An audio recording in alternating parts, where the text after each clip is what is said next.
Ndour la moom mooy producteur album bu bees bi Youssou Ndour waaju mbalax génne tey jëlee ci àjjuma tuddee ko mbalax Bouba maa ngi lay nuyu di la ziar. maa ngi lay nuyu soxna Naata di nuyu sama gaa yooyu toog foofu. entouré la wër la encerclé la. kenn rek moo ma fi encerclé muy Chérif Dia moom nga jàkkaarloo. waaw toppee na la mboro fatt na ma sonal na ma. gis naa loolu na ngeen def Souleymane Niang sama mag bu baax la Cheikh Tidiane Diaw Malick kilifa la Marcel sama rakk la waaye Chérif daal laa mënulul dara Bouba boo paree na nga lijjanti kaa boobu noonu. donc voilà roi de mbalax de bu mbalaxee wàcc na. waaw mi ngi noonu tey nag commencé nañoo fecc ba noppi Bouba surtout ñu toog ci plateau bi ñu bàyyi la ak Chérif ci waxtaan bi. ko waxee noonu am na woy boo xam ne fay bor la nga fay ma sama bor bi après xam naa Bouba dina wax xam naa man maa tax ñu woyooyu ndax naata fay ma sama bor ginnaaw bi nuyoo Bouba kon mooy producteur bi tey nag mooy bis bi Bouba yegg si nañ ci le 12 à 15h album bi dina génn ñu tuddee ko mbalax comme ni ko Malick waxee Youssou Ndour quand même c'est le roi du mbalax bu ñu déggee ñu ne génn na album tuddee ko mbalax nu ko mën a expliquer wala comprendre. waaw mais jërëjëf Chérif d'abord may leen di remercier ci invitation bi di wax ni album bi aussi dafa am fu mu jógee moom mooy ñëpp xam nañ ni peut-être ñaari at wala ñetti at yi passé ñun ñëpp dund nañ ko fii dund nañu ay périodes yu difficile man amaana bi ma nekkee xale ba léegi macha allah Youssou mi ngi si carrière am.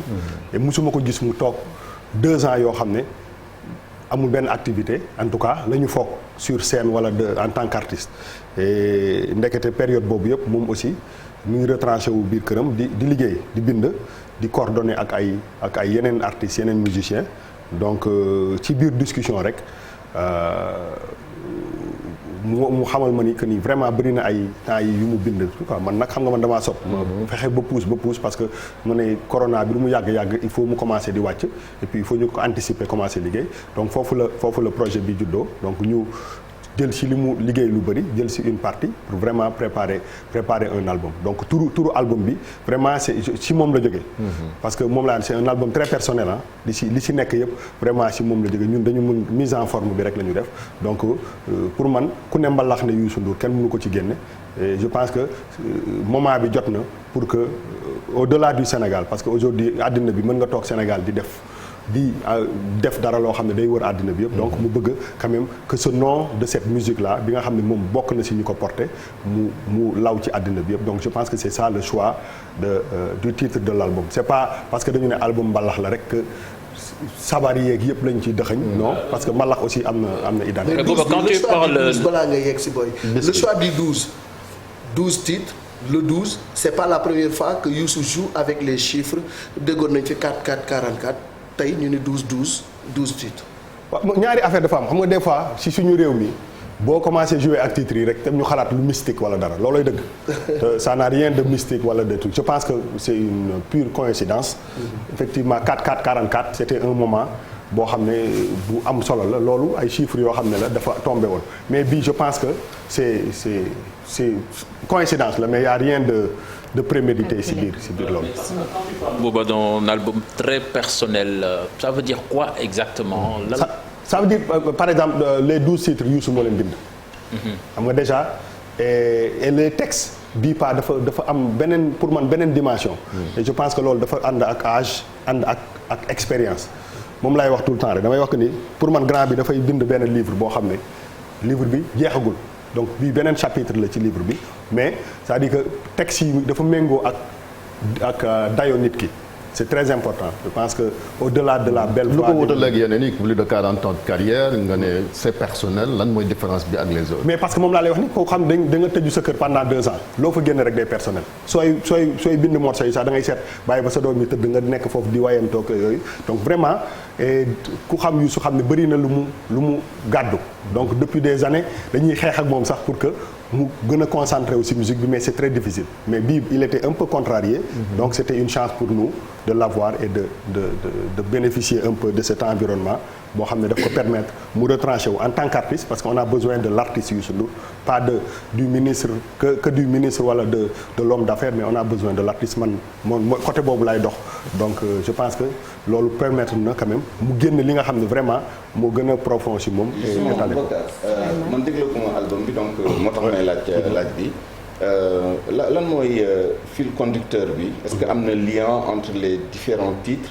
wax nga ni musicalement mbalax la tudd mais ça ne veut pas dire que lépp sabar la. on aurait pu penser que loolu mooy nekk point commun bi.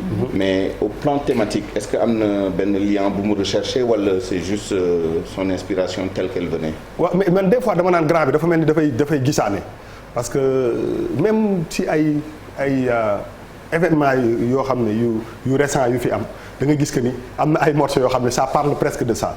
Et donc je pense que c'est un gars qui fait beaucoup de constats ni société bi di évoluer nan la mbir yi di demee et kuy cax lu bëri.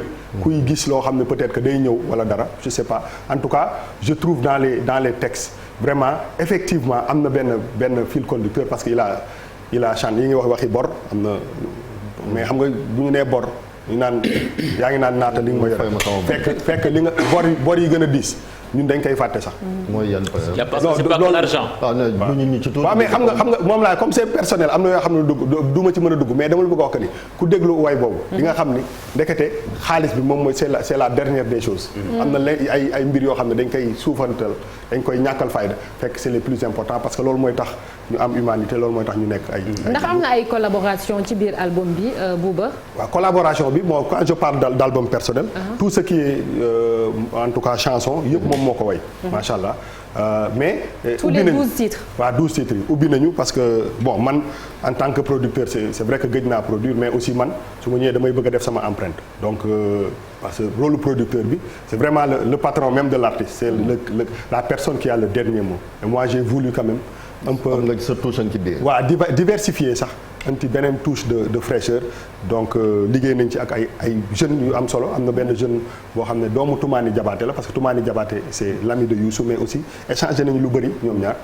donc bu tudd Balla Sidibé le frère de Sidiki mu ñëw liggéey si peut-être 7-8 morceaux yoo xam ne liggéey nañ ci ak moom vraiment mu indi ci ay touches yu bien il y a ñoom Ibou Ndour cette touche de jeunesse mais aussi il y a beaucoup de musiciens sénégalais yoo xam ne ñi ngi évoluer sax peut-être ak yeneen musiciens dañ leen ci boole pour vraiment garder ADN Super Étoile bi mais aussi am ne benn fraîcheur ak benn jeunesse dans même l'élaboration de la musique et je pense que ça s'entend ci biir morceau yi. Grand Bouba est-ce que wayati na mbëggeel dama toog ba si ak ma ne waaye Youssou lan la war a waxati ci mbëggeel ndax li mu ci woy yëpp bëri na lan mooy particularité wu mbëggeel bi nga xam ni indi na ko ci biir album bi parce qu'il y a l'amour avec gàgganteeg yu ni mel yooyu yan touche la ci Youssou indiwaat ak yan parole yu bokk la yi ñu daan dégg démb ak barki démb.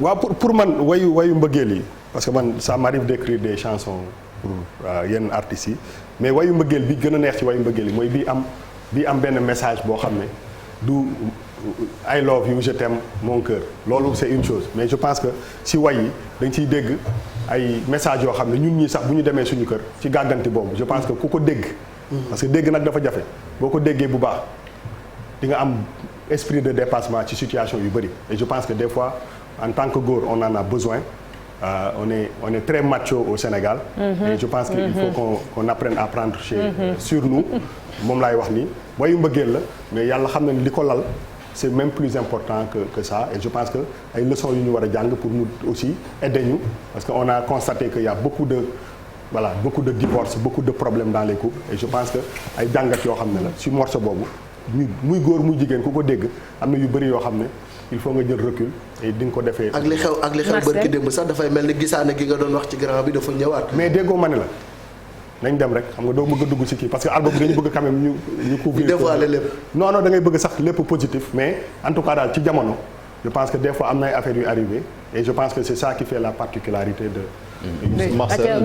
Est-ce que ci 12 titres yooyu on peut s'attendre bon on va pas dévoiler les secrets de l'album quand même mais est-ce qu'on peut s'attendre encore à des remixes de sa part et puis beneen question bi mooy album titre bi mu jagleel Thione Ballago Seck kañ la ko idée di ñëw. Bon album bi morceau yi bees la macha allah 12 morceaux. Malick sa tonton ngoo ko. parce que dama doon wax naan te mu tàngal ceeb. non tàngalu ceeb en général mooy dàq nag de tàngal ceeb. tàngalu ceeb benn moment si benn morceau yi dama ko ne mais defal ñu benn phrase boo xam ne ça parle un peu de delloo ñu ci benn phrase boo xam ne am wayoon nga ko sa benn morceau. donc mu defal ñu benn phrase bu jógee ci benn morceau benn phrase bu ndaw mais vraiment c'est des moom laay wax ni ba pare li ñu jël dafa nekk benn pàcc rek. ci li nga xam ne yor na ko mais toutes les chansons sont des nouvelles chansons. waaw moom laa waaw Thione Seck bi mais xam nga je pense que ñoom ñaar am nañu jaar-jaar.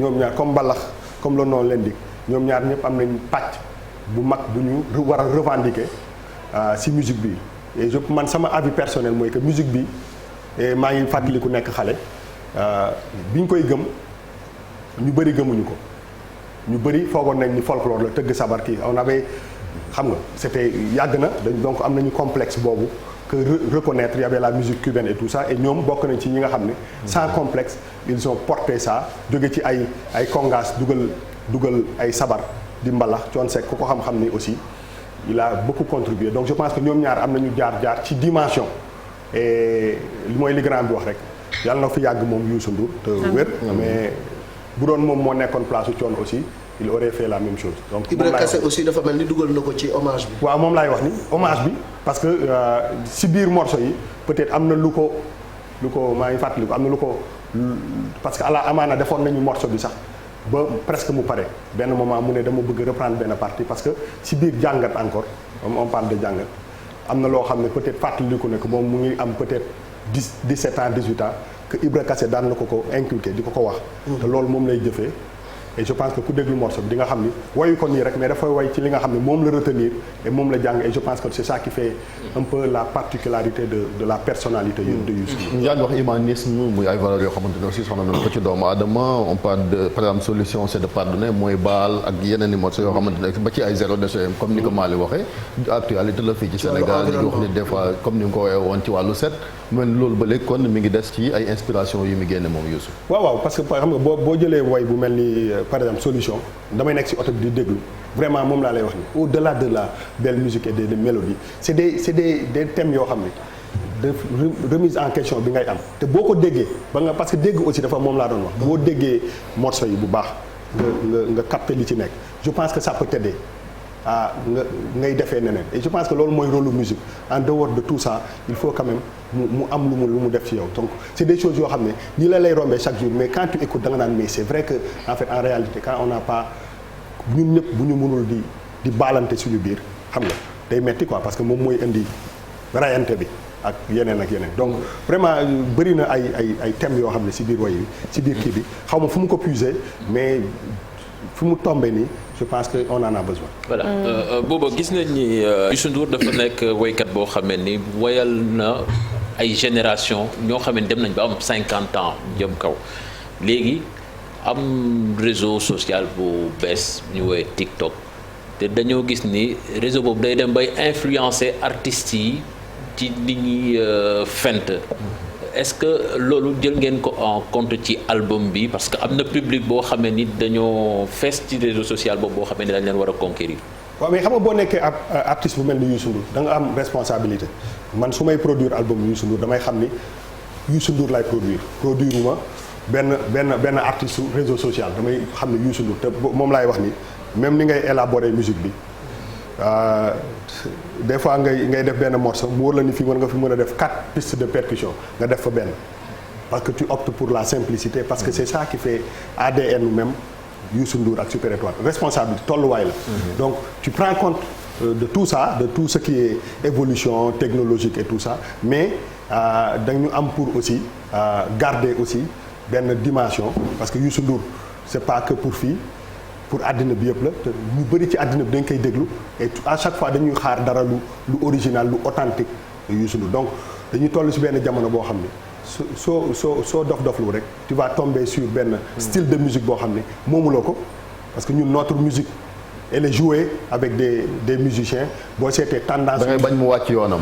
non pas Youssou Ndour sax il a eu à faire beaucoup de collaboration ak yeneen musique sax mais dama bëgg wax que ni boo nee album mbalax il faut nga génnewaat lan mooy identité mbalax sans pour autant en faire trop en faire donc je pense que on a essayé de garder ça de garder un peu la personnalité et la responsabilité de Youssou Ndour dans cette musique là donc loolu mooy wane ni quelle que soit influence yu mënti ñëw et il sait très bien et boobu ñun on voit de la même façon mooy xam nañ lu ñu war ak lu ñu warul on va pas tomber ci benn piège boo xam ne modernité dafay changer un peu tout ce qu'il représente en tant que icône de la musique africaine. laataa ñuy tàggatoo rek ndax bu ñu waxee ni Youssou Ndour génn na album bu bees ñu bëri dañuy xaar xaj na concert c'est vrai que ñu ngi ci période Covid bi et tout di fàttali ne yow yaay itam directeur programme bu télévision Futurs Médias ndax dinañ mën a am lu mel ni fii tey mu ñamal téléspectateurs yi benn wala ñaari morceau. ah fii tey kañ moom fu mu ne dañuy ñaan bañ a def fii tey te def.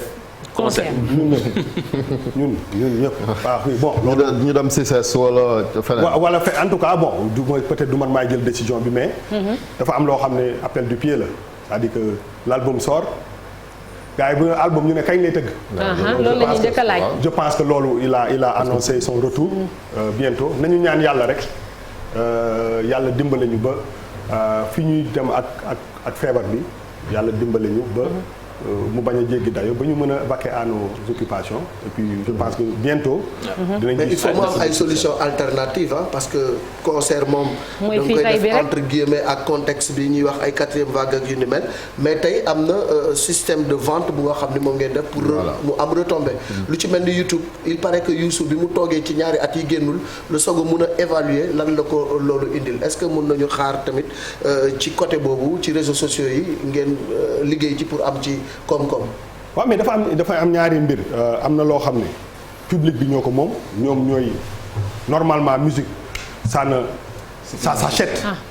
Musique dañ koy jënd dafa mel ni ñuy wax mburu dafa am pénurie mburu da nga yeewu dem jënd mburu pour ndékki da nga war a yeewu dem jënd album pour déglu parce que beneen produit bu ñu lay jaay la mais ci ñun suñu culture surtout depuis que effectivement réseaux sociaux yi ñëw. automatisme boobu amatuñ ko on a tendance à penser que tout est gratuit ce qui rend la vie des artistes et des producteurs des musiciens très difficile parce que ñun ñëpp wax fa dëgg yàlla kenn jëndatu ci musique donc plateforme yi dañu mës a exister donc on essaye de voir un peu nan la ñu mën a def ak li nga xam ne comme ñun paiement yi ñi nga def ay transfert d'argent yeeg yooyu moom moo jël le dessus essayer d'utiliser cette technologie pour inciter les gens à retourner ci principe bu jënd musique parce que musique encore une fois si on veut que nos artistes survivent il faut qu'on quand même qu'on les aide may déglu wayu jàmbur mu génn 12 way nga déglu li nga ci war a déglu yépp te coûtewu la dara amuloo convoqué woo benn moment que Youssou Ndour mi pendant 2 ans wala dara il a mis beaucoup d'argent beaucoup d'énergie pour que nos artistes aussi ñu mën a continuer di liggéey li ñu war a liggéey il faut qu'on soit conscient que dañu leen war a jàppale. mais ngir jot di ko partager tey si ci réseaux sociaux yi mel ni WhatsApp ku bëgg a déglu album bi à partir de 15h. waaw mais non album bi am na CD am na aussi ci plateforme yëpp parce que une fois de plus on a et je pense que partie bu am solo la on travaille avec Universal xam nañ ni Afrique am na avenir ci mbirum musique comme réseaux sociaux yi ñëw nañ donc ils ont saisi l'opportunité de travailler avec quelqu'un comme Youssou Ndour pour que album bi exister partout dans le monde encore une fois le principe de cet album et je pense que loolu moo ëpp solo moom mooy que Youssou il a dit que maintenant moi je suis au Sénégal damay def le contraire c'est moi man maay defar tout a été conçu ici tout et ñun ñooy jox àddina bi parce que le monde est un grand village maintenant donc Universal bu ñëwee fii la ñuy fekk ak suñu musique ak suñu conception ñoom ñu jël ko tasaare ko ci àddina bi donc on quand même travaille avec structure yu am doole yoo xam ne dañu permettre que le produit fépp fi nga xam ne war na fa nekk ci plateforme ci àddina bi mu existe fa. séance d'écoute bi nag ba ki démb def na ko fii avec la presse écrite pourquoi choix presse écrite. waaw moom laay wax ni xam nga je pense que grand bi il est un peu nostalgique de tout ce qui est presse écrite on a vu que les réseaux sociaux ont quand même pris le dessus sur tout ce qui est presse traditionnelle et je pense que encore une fois il a convoqué ce principe de vouloir aussi réveiller un peu nit ñi si li ñu daan def avant parce que ñun depuis que ñu doon def production presse écrite daf ci am solo donc c'était un choix bu Youssou ba nga xam ne day invité pour que gars yi delluwaat quand même si principe bu bind déglu mais bind liñ ci xalaat et je pense que c'est une bonne chose j'ai vu que beaucoup de papiers sont sortis et je pense que c'est une bonne chose encore une fois c'est des actes que quelqu'un comme Youssou Ndour a toujours ay clip ñu ko jënd ay clip waaw si am na vidéo buy waaj yenn mais on a aussi d'autres idées parce que on a un artiste boo xam ne amul temps bu bëri et le principe am na yoo xam ne du ko mën def parce que noonu la demee donc am nañu on a des idées pour que quand même la promotion de l'album continue au-delà de 2-3 mois yi nekk mu nekk vraiment un album parce que je pense que am na chemin 12 morceaux aussi c'est beaucoup donc am nañu ay systèmes yu ñu war a def ba nga xam ne l'album sera toujours omniprésent. alors pour terminer Bouba ñu ko jënd ci Wave ñoom nan la ñu mën a def ba jot seen album. non dañ leen koy depuis des jours ñoom dañ leen koy yónnee. dañ leen koy yónnee dañuy fay livraison wala. non dañ leen koy yónnee par kii ñoom dañuy toog seen. kii dañuy toog ñu yónnee leen ko. ci rapidement format électronique. waaw donc je pense que am na brèche bu mu ubbi. mais encore une fois loo ubbi brèche. je pense que pour qu'on aide la musique sénégalaise c'est très simple nañu bàyyi di jël parce que joo jëlee musique nit dem copier ko nga kii ko c'est presque jël pour ne pas wax ay gros mots jël yëfi jàmbur la daal. donc waaw mais je pense que li am solo mooy que. non mais cette prise de conscience. bi nga xam ne moo am ci àddina bi yëpp mooy que la musique s'achète elle ne s'offre pas. donc ñu ko jënd Wave dañuy toog après ñu envoyé leen ko c'est ça. buñ koy boobu déggoo ma ne la ñoom avant ñu kenn di jot ñoom ñooy njëkk a. bouton la xam nga moo la àddina bi moom. bu 15 heures jotee rek ñu tàmbali leen ko. moom kon bouton. ku abonné Netflix. waaw mën a abonné 10 heures. 10 heures exactement plateforme yi ñu lay dagg ay 7000. si sa compte bancaire. war a mën a quand même jënd. pour écouter l'album d'un artiste de ton pays. et je pense que c'est ça loolu la ñuy wax parce que dama ciy profiter rek parce que man damay côtoyer artistes yu bëri ils sont très fatigués. souvent boo gisee moo tax ñu bëri ay single la ñuy génne parce que kenn dimbaliwu leen. kenn jàppalewu leen parce que ñun ñii ñëpp moi y compris boo génnee ci biti amuloo sax automatisme boobu pour toi yónnee ma son bi ngay wax. et ça s'arrête là et fekk li mu lay coûter du la wàññi dara te des artistes méritent aussi boo demee ci dëkk tubaab bi artistes yi yor ay moyens yu metti yor ay milliards yi parce que dañ ko liggéey mais fii aussi da ngay liggéey di sànni et je pense que c'est dommage quoi. merci beaucoup mais couverture bi naata sonn bon photo affiche bi. 2000 francs 12 titres lu mën a jàngatee couverture bi lu mu ci bëgg ban message. mais comme le moo leen di yëkkatil ñu xool Bouba. y a beaucoup de waaw ma yëkkati ko nii. xool non y a di ngeen gis instruments yi nga xam ne moom moo constitué mbala mais boo xoolee un peu photo bi. Tu vois la kora parce que y a une influence un peu sous-régionale parce que on a travaillé avec des donc da ngay gis que ni c'est du mbalax mais encore une fois c'est pas du n'importe quoi man Youssou Ndour dafa ne ci album bi quand même te loolu je pense am na solo musique pour nopp la pour xol du pour tànk non du pour tànk c'est-à-dire que nopp mooy dégg jox xol après xam nga transmettre ko ñoom tànk comme ñoom Chérif bu ñu njëkkee déggee tànk yi rek day faussé lu bëri moom mooy tax des fois du ñu déglu dañuy tëb rek mais je pense que Youssou Ndour aussi c'est ça que représente la. men delluwaat na Medina de fin tri du waa. dañu ko jóge Medina ba fay dellu. du RFM fu mu ne. dëgg ñu la am solo. merci beaucoup. mais dañu koy indi dañu bëgg nag Youssou Ndour nga indil ñu ko fii ñu parce que doyen Malick bëgg na foog mu ñëw foog waaw day dem grand jury dimanche ak Babacar ça mais après parce que xam nga yaay producteur man daal voilà il faut que ndax bëggoon naa sax benn morceau boog ñu yuuxu ko fii waaye a cappella ko waaye bu ba xam du woy loolu nga foog. loolu de laa foog. mais comme laajoo ma ko doo mës a xam. oui def nga erreur bu rëy de. am na chanson politique parce que contexte électoral bi nii ak élection yi et tout Youssou bon mënoon nañ parfois thématiser ces albums parfois mu nekk album vraiment engagement social. sur les questions sociales électricité et cetera mooy question moo posé woon sànq rek tey jii bu ñu bëggoon labelliser un peu au plan. Voilà, politique, sociale, voilà, etc. Album bi, qu'est-ce que c'est? Non, je ne pense pas. On n'a pas abordé ça. Mais gars, nañ ko utiliser ci campagne bi. Ouais, ça c'est clair. Mais tant mieux. Mais je pense que moom laay wax ni am na yoo xam ne peut-être que dina tomber. Mais non, je pense que il a réfléchi comme un artiste planétaire. Mais pas comme ay. Pas de commune. Xam nga élections yi aussi c'est pas des élections locales. Youssou Ndour a une dimension. Planétaire. Voilà 9h05 merci beaucoup Bouba jërëjëf di la jox rendez-vous tey ci guddi inch'Allah n'est-ce pas. su ma tué parce que fu mu ne sonn naa de. jàkkaarloo maa ngi xool daal. yaa ngi xool déedéet yaa leen ko tàmmal faaw nga ñëw. merci beaucoup merci beaucoup Bouba doon wax ci album bu bees bu Youssou Ndour mbalax à partir de 15h kon inch'Allah la album boobu di génn léegi dañuy jàll ci météo ànd ak Nafi Fall.